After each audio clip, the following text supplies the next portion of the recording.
તો નવસારીમાં અમદાવાદ એટીએસની કાર્યવાહીનો મુદ્દો ચીખલી તાલુકાના અલીપોર ગામે એટીએસની કાર્યવાહી અલીપોર ગામથી એક શખ્સને પૂછપરછ માટે લવાયો ટેકનિકલ સર્વેલન્સમાં શંકાસ્પદ ગતિવિધિ સામે આવી હતી શંકાસ્પદ ગતિવિધિના આધારે યુવકની અટકાયત કરવામાં આવી આતંકી સંગઠનની સાથે સંકળાયેલા હોવાની આશંકા અને તેને લઈને હવે પૂછપરછ હાથ ધરવામાં આવી રહી છે ચીખલી તાલુકાના અલીપોર ગામે એટીએસ દ્વારા કાર્યવાહી તો વધુ માહિતી મેળવીશું સંવાદદાતા પ્રદીપ કચિયા પાસેથી પ્રદીપ નવસારીમાં અમદાવાદ એટીએસ દ્વારા કાર્યવાહી કરવામાં આવી રહી છે હાલ શું અપડેટ બિલકુલ રાધા ગત મોડી સાંજે નવસારીના ચીખલીપોર તાલુકાના આલીપોર ગામથી એક વ્યક્તિની જે છે તે શંકાસ્પદ ગતિવિધિના આધારે તેની ધરપકડ કરવામાં આવી હતી એટીએસ દ્વારા જ્યારે તેના ઘરેથી જ્યારે તેની ધરપકડ કરવામાં આવી તે દરમિયાન તેની પાસેથી ટેકનિકલ સર્વેલન્સના આધારે જે શંકાસ્પદ ગતિવિધિ હતી કે જેના આધારભૂત પુરાવાના રૂપે ટેકનિકલ જે પુરાવા હતા તે પણ એકત્રિત કર્યા છે અને ત્યારબાદથી એને એટીએસની ટીમ જે છે તે અમદાવાદ એટીએસ હેડક્વાર્ટર ખાતે જે છે તે લાવી છે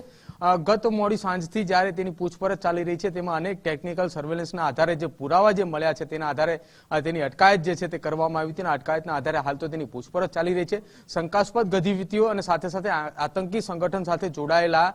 ટેકનિકલ પુરાવા જે છે તે પણ મળી આવ્યા હોવાની જે છે તેના કારણે આ અટકાયત કરવામાં આવી છે હાલ તો એટીએસ દ્વારા તેની પૂછપરછ હાથ ધરવામાં આવી રહી છે જો વધુ વિગત અને વધુ માહિતી જો તેની સામે એટીએસની સામે આવશે તો એટીએસ દ્વારા તેની ધરપકડ પણ કરવામાં આવશે અને આ સાથે અગાઉ પણ એટીએસ દ્વારા આવા અનેક